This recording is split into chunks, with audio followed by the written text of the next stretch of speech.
পঞ্চদশ সংশোধনী বাতিলের রায়ের বিরুদ্ধে আপিল শুনানি আজ।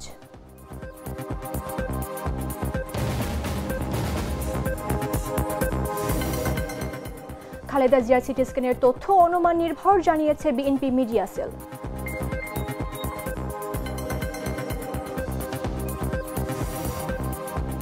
অবশেষে সয়াবিন তেলের দাম বাড়ল ৬ টাকা।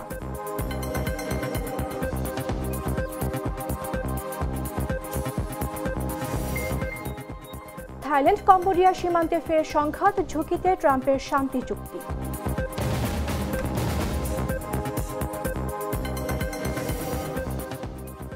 এবং দেশের মাটিতে পূর্ণাঙ্গ সিরিজ খেলে অবসরে ভাবনা সাকিবের।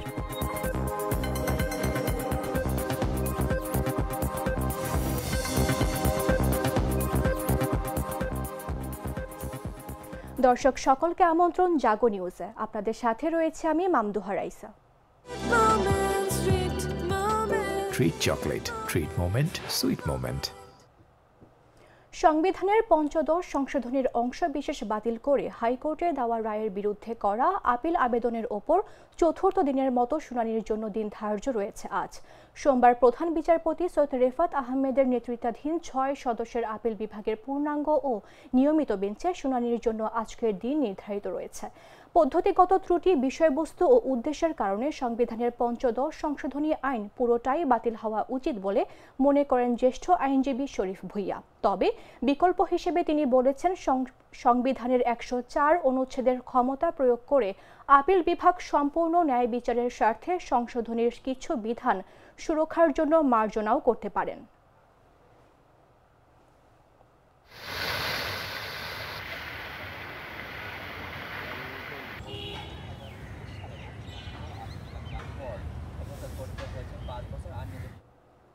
বিএনপি চেয়ারপারসন ও সাবেক প্রধানমন্ত্রী খালেদা জিয়ার সিটি স্ক্যান করানো হয়েছে, এমন খবর প্রকাশ পেয়েছে বিভিন্ন গণমাধ্যমে। সূত্রের বরাতে প্রচার হওয়া এমন খবর প্রকাশে সতর্ক থাকার পরামর্শ দিয়েছে বিএনপি মিডিয়া সেল।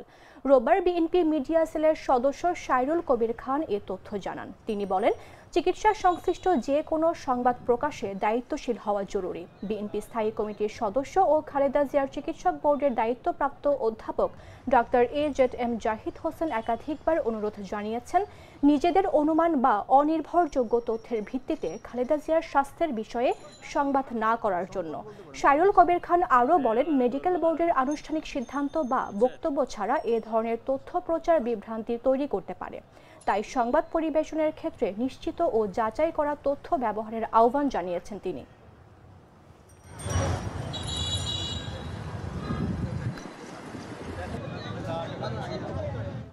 সরকারের সঙ্গে আলোচনার পর দেশের বাজারে ভোজ্য তেলের দাম বাড়ানোর সিদ্ধান্ত নিয়েছেন ব্যবসায়ীরা। যদিও কয়েকদিন আগে সয়াবিন তেল লিটারে ৯ টাকা বাড়ানোর সিদ্ধান্তকে বাতিল করেছে সরকার। এ দফায় প্রতি লিটার বোতলজাত ও খোলা সয়াবিন তেলের দাম যথাক্রমে বাড়ানো হয়েছে ৬ ও ৭ টাকা। এছাড়া প্রতি লিটার পাম তেলের দাম ১৬ টাকা ও ৫ লিটারের বোতলজাত সয়াবিন তেলের দাম বাড়ানো হয়েছে ৩৩ টাকা। বাণিজ্য মন্ত্রণালয়ে বৈঠকের পর রোববার ভোজ্য তেলের দাম বাড়িয়ে সংবাদ বিজ্ঞপ্তি দিয়েছে Bangladesh vegetable oil refiners and Vanaspati manufacturers association. নতুন দাম সোমবার থেকে কার্যকর হবে। এর আগে কয়েক দফা বাণিজ্য মন্ত্রণালয়ের সঙ্গে বৈরী পরিবেশ তৈরি হওয়ার পর এই দাম বাড়ানোর অনুমতি পেল ব্যবসায়ীরা।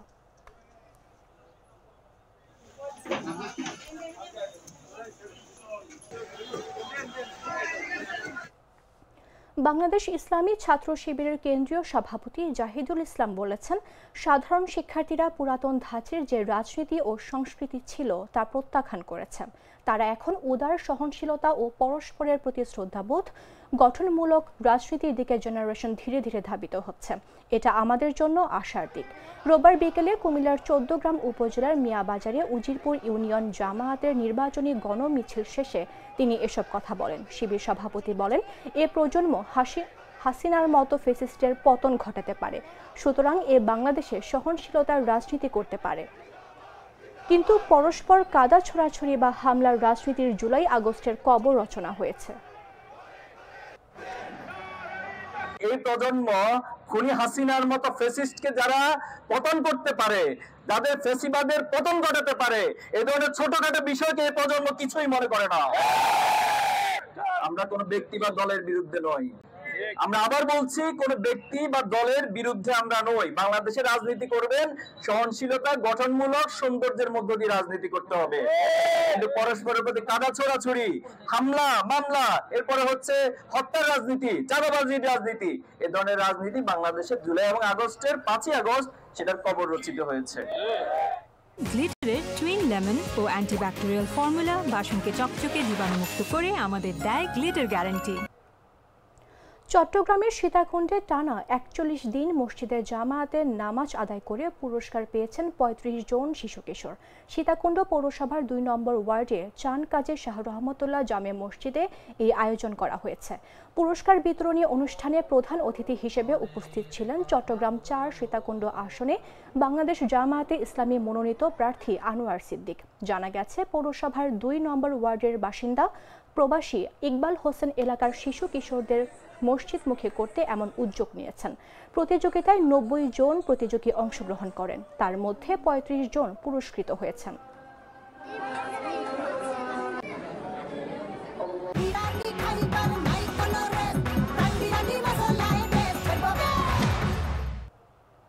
জানাবো আন্তর্জাতিক সংবাদ।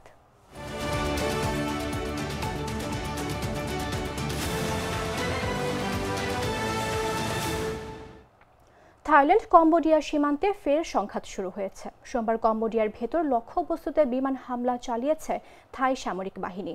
এর ফলে ঝুঁকিতে পড়েছে মার্কিন প্রেসিডেন্ট ডোনাল্ড ট্রাম্পের মধ্যস্থতায় হওয়া শান্তি চুক্তি। তার সহায়তায় মাত্র 2 মাস আগে সমঝোতা করেছিল দক্ষিণ পূর্ব এশিয়ার এই দুই প্রতিবেশী দেশ। মার্কিন সংবাদ মাধ্যম CNN জানিয়েছে, সোমবার ভোর থেকে সীমান্ত জুড়ে গুলি বিনিময় ও বিস্ফোরণের ঘটনা বাড়তে থাকায় উভয় দেশই অপরপক্ষকে আক্রমণ শুরুর অভিযোগ করেছে।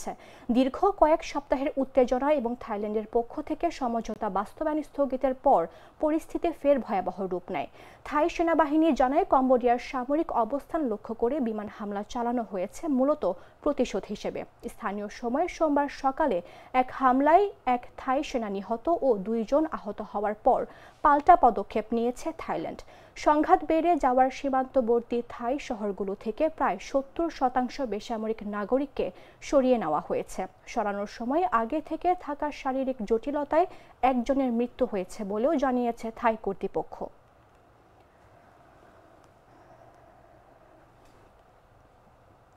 জাপানের ওকিনাওয়ার মূল দ্বীপের দক্ষিণ পূর্বে দেশটির যুদ্ধ বিমানগুলোর দিকে রাডার লক্ষ্য করেছে চীনা সামরিক বিমান। এ ঘটনায় দুই দেশের মধ্যে পরস্পরের সম্পর্কের অবনতির পাশাপাশি তীব্র উত্তেজনা সৃষ্টি হয়েছে। রোববার জাপানের প্রতিরক্ষা মন্ত্রণালয় এমন তথ্য জানিয়েছে। জাপানের প্রতিরক্ষা মন্ত্রণালয়ের তথ্য মতে, শনিবার চীনের J-15 যুদ্ধবিমান দুবার জাপানি যুদ্ধবিমান F-15 জেটের দিকে ফায়ার কন্ট্রোল রাডার নির্দেশ করে, তবে এতে কোনো ক্ষয়ক্ষতি বা হতাহতের ঘটনা ঘটেনি। রাডার লক মূলত একটি প্রযুক্তিগত ব্যবস্থা। এর মাধ্যমে কোনো রাডার সিস্টেম নির্দিষ্ট একটি লক্ষ্যবস্তুকে নির্দিষ্ট করে সেটার গতি, দিক ও অবস্থান নিরবিচ্ছিন্নভাবে অনুসরণ করতে থাকে। এই সিস্টেমকে যে কোনো সম্ভাব্য হামলার পূর্ব সংকেত হিসেবে বিবেচনা করা হয়। অন্যদিকে চীনের পিপলস লিবারেশন আর্মি নৌবাহিনীর মুখপাত্র ওয়াং সুয়েমেং দাবি করেছেন, লিয়াওনিং বহর মিয়াকো প্রণালীর পূর্ব দিকে নিয়মিত প্রশিক্ষণ পরিচালনা করছিল। এ সময় জাপানের সামরিক বিমানগুলো PLA-র প্রশিক্ষণ এলাকার খুব কাছে এসে চীনা ফাইটার জেটগুলোকে হয়রানি করেছে এবং চীনের স্বাভাবিক মহড়ায় গুরুতর বিঘ্ন ঘটিয়েছে।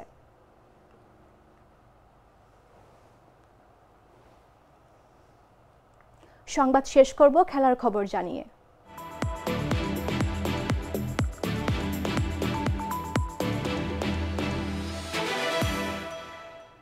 2024 সালের রাজনৈতিক পট পরিবর্তনের পর থেকে দেশের বাইরে বাংলাদেশের সাবেক অধিনায়ক সাকিব আল হাসান তার আন্তর্জাতিক ক্যারিয়ারের সমাপ্তি নিয়ে নানা জল্পনা চলছে। তবে এই জল্পনার মধ্যেই অবসর নিয়ে মুখ খুলেছেন সাকিব নিজেই।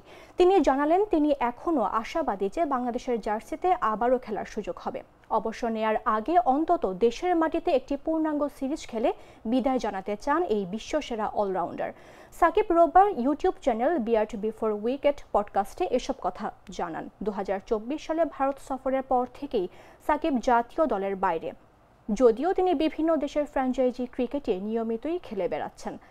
বর্তমানে যেমন সংযুক্ত আরব আমিরাতের ইন্টারন্যাশনাল লিগ T20-তে খেলেছেন, দেশের হয়ে আবারও খেলার স্বপ্ন বাঁচিয়ে রাখতে এসব লিগে অংশ নিচ্ছেন বলে জানান সাকিব। নিজের অবসর পরিকল্পনা নিয়ে সাকিব বলেন, আমার পরিকল্পনা বাংলাদেশে ফিরে একটি পূর্ণাঙ্গ সিরিজ মানে ওয়ানডে, টেস্ট ও টি-20 সিরিজ খেলে অবসরে যাওয়া। আমি এমন কিছুই ভাবছি, সব সংস্করণকেই একটি সিরিজেই বিদায় বলতে চাই।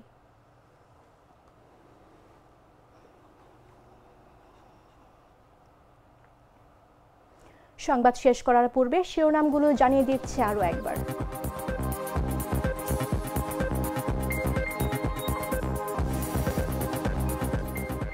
পঞ্চদশ সংশোধনী বাতিলের রায়ের বিরুদ্ধে আপিল শুনানি আজ।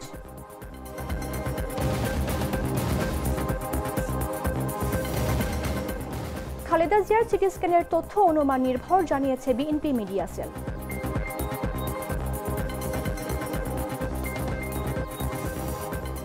অবশেষে সয়াবিন তেলের দাম বাড়ল 6 টাকা।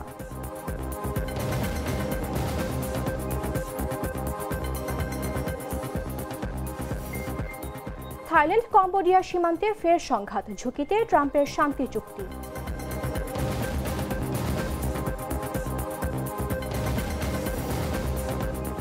এবং দেশের মাটিতে পূর্ণাঙ্গ সিরিজ খেলে অবসর ভাবনা সাকিবের।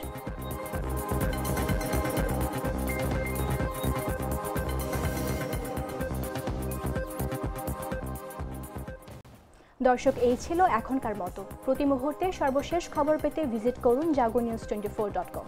ফলো করুন আমাদের ভেরিফাইড ফেসবুক পেজ এবং সাবস্ক্রাইব করুন জাগো নিউজের ইউটিউব চ্যানেল। ধন্যবাদ সবাইকে।